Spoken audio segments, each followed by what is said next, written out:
Welcome to the AI Research Roundup. I'm Alex. Today we're looking at a paper from the Hugging Face trending list published on October 10, 2025, about 5 days ago. The standout finding is that this paper's AgentEval, a reasoning-driven multi-agent evaluator, achieves the highest correlation with human judgments among 7 automatic metrics, with Spearman-Rur HO equal to 0.669 and variance explained about 44.8%. The paper is titled DITING, a multi-agent evaluation framework for benchmarking web novel translation. And as we'll see later, the implications for model training and evaluation are quite significant.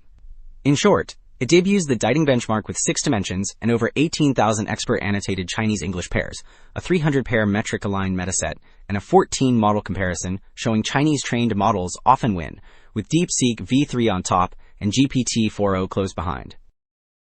Also, the authors shared a GitHub repo. You'll find Python code for their multi-agent and single-agent evaluators, a data folder with curated pairs, and a quick start showing how to set API keys and endpoints.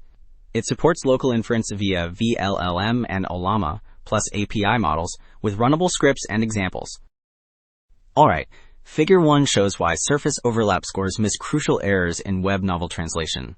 The 6 panels contrast ground truth with a flawed candidate to illustrate idioms, lexical ambiguity, terminology localization, tense consistency, zero pronoun resolution, and cultural safety. Zero pronoun resolution means the source omits a pronoun that the translator must infer from context, which often flips who did what. The callouts emphasize that word-for-word choices or tense shifts mislead readers even when overlap scores look high.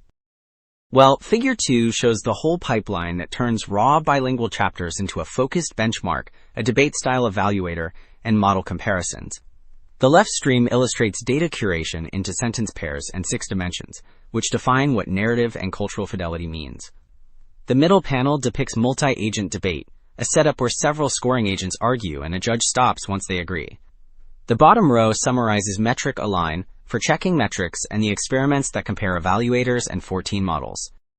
So, Figure 2 sketched the pipeline, and Table 2 lists the translation systems used for MetricAlign.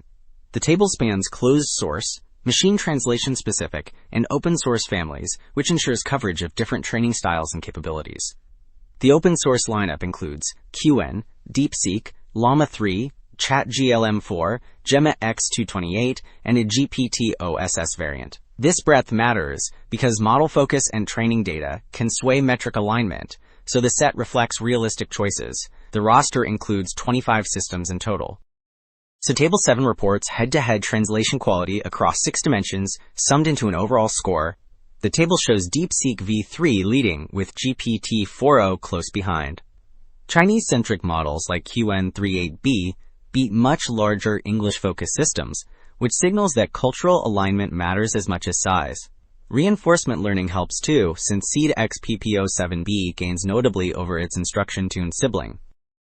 Alright, 2 takeaways stand out. The 6-dimension benchmark finally measures narrative and cultural fidelity that surface scores miss, and the multi-agent AgentEval tracks human judgment best, with the Spearman-Rur around 0.67. The broader implication is clear. Domain-aligned training and multi-agent evaluators will shape literary translation quality. That is it for this episode of the AI Research Roundup. I am Alex. Thanks for listening.